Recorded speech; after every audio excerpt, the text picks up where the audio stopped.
검찰의 패스트트랙 수사 결과 발표에 대해서 여야 모두 불만입니다. 네, 민주당은 검찰이 기계적 균형으로 뒷북 기소를 했다고 비판했고 한국당은 정치적 기소라며 반발했는데요. 취재 기자 연결해서 들어보겠습니다. 조은지 기자.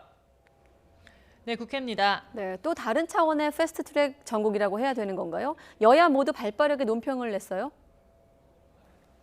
네, 먼저 민주당은 시기와 내용 모두 문제 삼았습니다. 이해식 대변인은 검찰이 지금껏 제대로 수사하지 않다가 공수처법이 통과되자 늑장, 뒷북 기소했고 한국당과 기계적으로 균형을 맞추려 정치적이고 자기적으로 여당 의원을 끼워 넣었다고 반발했습니다.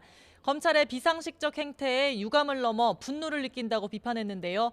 기소된 이종걸 의원은 정치검찰이 주는 훈장이라면서 당당히 재판에 임해 무죄를 받겠다고 했고 표창원 의원 역시 검찰을 존중한다며 법정에서 성실히 재판에 임하겠다고 SNS에 적었습니다.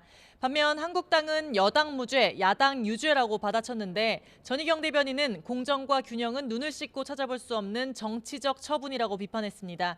특히 문희상 국회의장에 대한 불법 사보임과 강제추행 혐의에 검찰이 무혐의로 면죄부를 줬다면서 국민 눈이 두렵지 않냐고 했습니다. 재판에 넘겨진 황교안 대표는 패스트트랙 추진 자체가 불법이었고 불법에 대한 저항은 무죄라며 정의는 법정에서 밝혀질 거라고 했습니다. 나경원 전 원내대표도 입장문에서 공수처법이 통과되고 검찰 장악 특명을 받은 추미애 장관이 임명되자 검찰이 청와대 권력에 굴복해 하명 기소한 거라고 주장했습니다.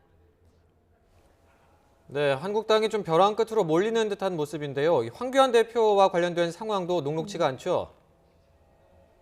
네, 그야말로 내후외환입니다. 지난주 비서실장을 지냈던 김도읍 의원에 이어 오늘은 한선교, 여상규, 중진 2명이 불출마를 선언했습니다.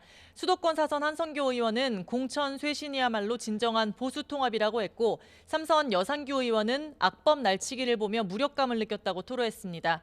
릴레이 불출마에 대한 해석이 분분한데 한국당 핵심 관계자는 황 대표에 대한 항명 차원이라고 일축했습니다. 지도부가 패스트트랙 법안 처리 과정에서 리더십도 없었고 사후 책임도 안 졌다며 극우를 넘나드는 강경투쟁 일변도에 위기감이 고조되고 있다고 전했습니다. 공천 때문에 말을 아끼고 있을 뿐 물밑에서는 지도부 총사퇴나 비대위 전환 요구 또 통합공천 등이 거론된다고 분위기를 전했습니다. 하지만 이런 분위기는 모르쇠 한국당 지도부는 내일도 광화문에서 또 대규모 장외 규탄 대회를 계획하고 있습니다.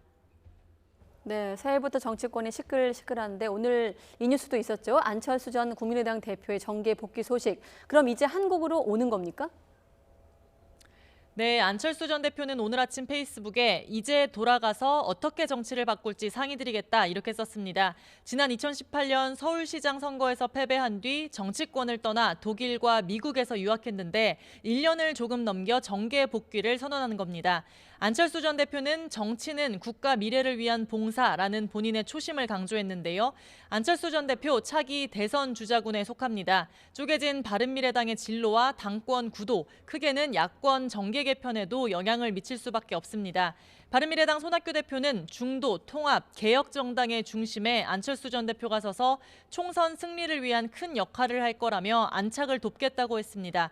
바른미래당 공동창업주인 유승민계, 즉 새로운 보수당 하태경 창당추진위원장 역시 안철수 전 대표의 귀국을 열렬히 환영한다며 선명 야당의 깃발을 들고 문재인 정부 심판에 함께 역할을 하자고 기대했습니다. 안 전 대표가 돌아와서 어느 진영에서 어떤 역할을 할지 2월 초로 마지노선이 잡힌 보수 통합에 또 어떤 영향을 미칠지 관심이 뜨겁습니다. 지금까지 국회에서 YTN 조은지입니다.